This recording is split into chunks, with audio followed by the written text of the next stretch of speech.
Hello Virgo, Virgo rising and Virgo moon people. This is your monthly astrological horoscope for April 2017. And a quick reminder for you Virgo people out there, remember this is talking about the big, the big sweeping shifts that go on throughout the month. And some of these aspects last a long time. You know, they're not always going to be there for just like a day or even a week. You know, and some of the stuff this month could be taking us into July and even into September. So it's really important to keep that in mind. If you are looking for more shorter term, you know, flavor of the week kind of energies, check out your weekly horoscopes. The first half is devoted exclusively to astrology, so there's something for everybody. And of course, if you ever want to get a personal session with me, well, you can always follow the links below or go to integrativemysticism.com. So, what is going on this month? Well, this month we've got a ton of retrogrades going on, and that doesn't mean you should shut it off. It doesn't mean it's going to be bad, because two of these retrogrades are actually going to be serving everyone very, very well. So let's get started.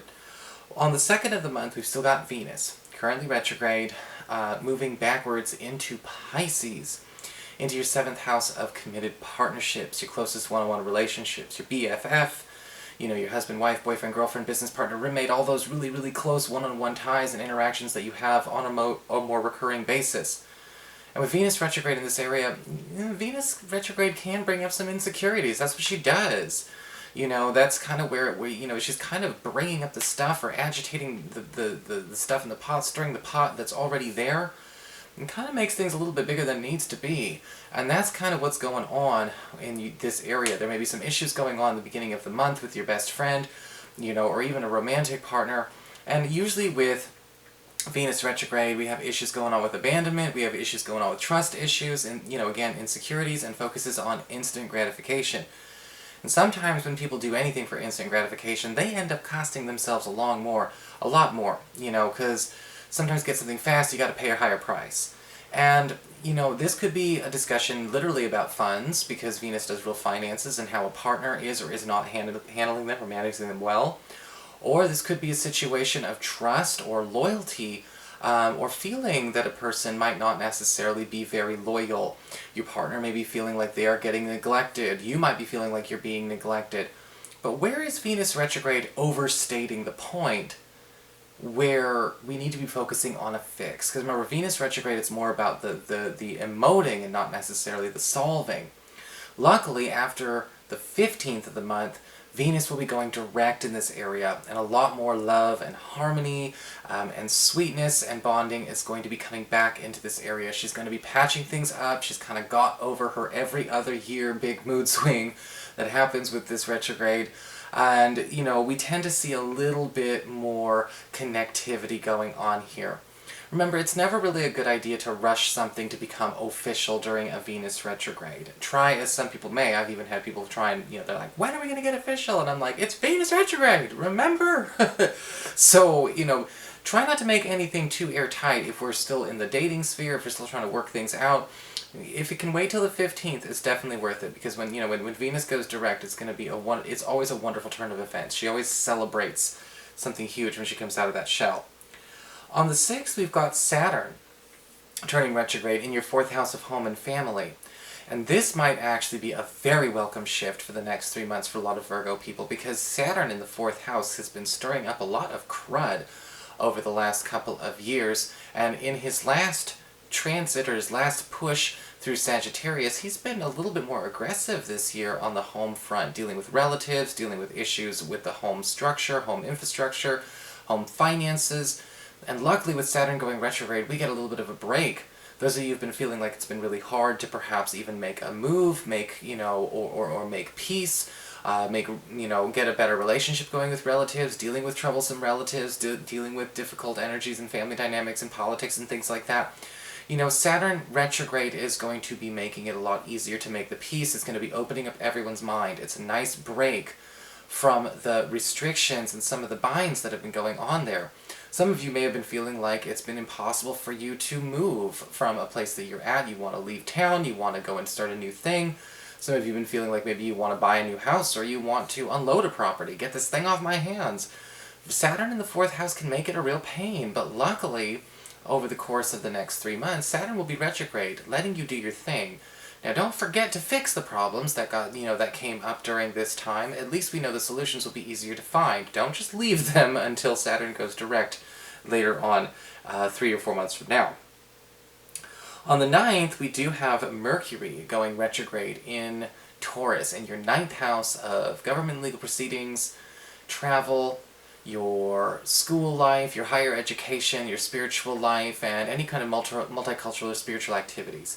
And with Mercury going retrograde here, all the way up until about early May, it's important to pay attention to where, some travel opportunities, you want to make sure that you are giving yourself a wide breadth of time to be flexible with, because it's a travel zone, so Mercury retrograde is a bit more textbook here, where, there can be some flub-ups, in terms of missed flights, there could be some delays, there could be all kinds of issues where we need to be prepared to be flexible. Doesn't mean we can't do it, but you're just going to want to give yourself some extra wiggle room.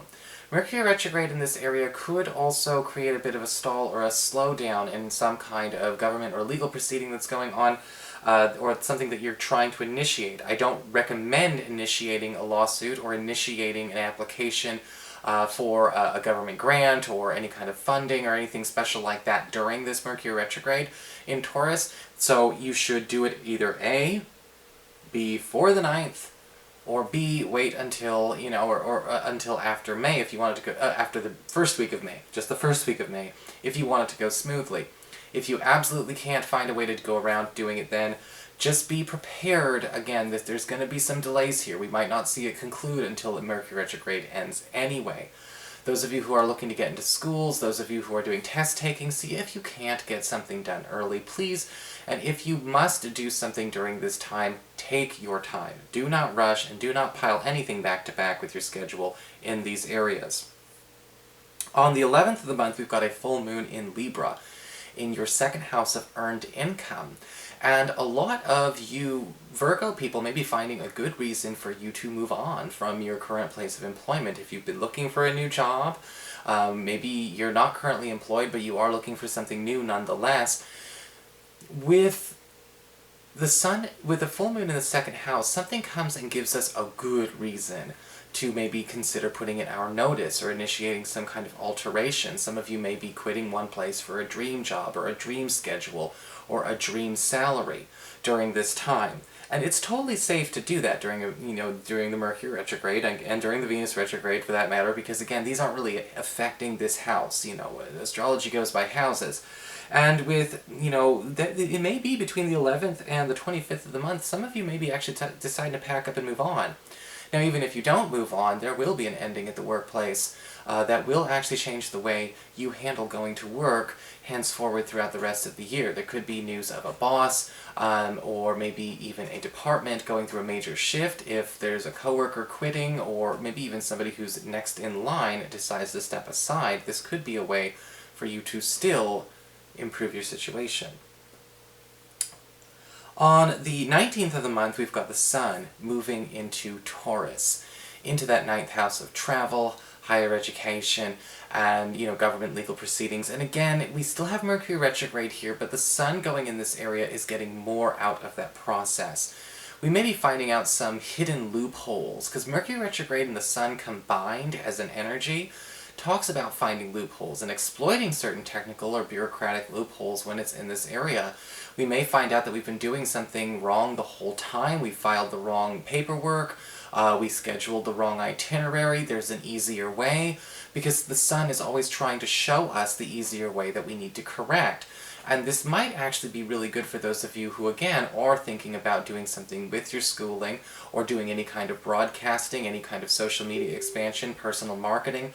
You may be finding out that we've been kind of doing something the hard way, and there is an easy loophole that we thought may have been, maybe we thought it was a wall, we thought it was a block, but there's a loophole around this thing that's going to be coming up at the end of this month and even going into May.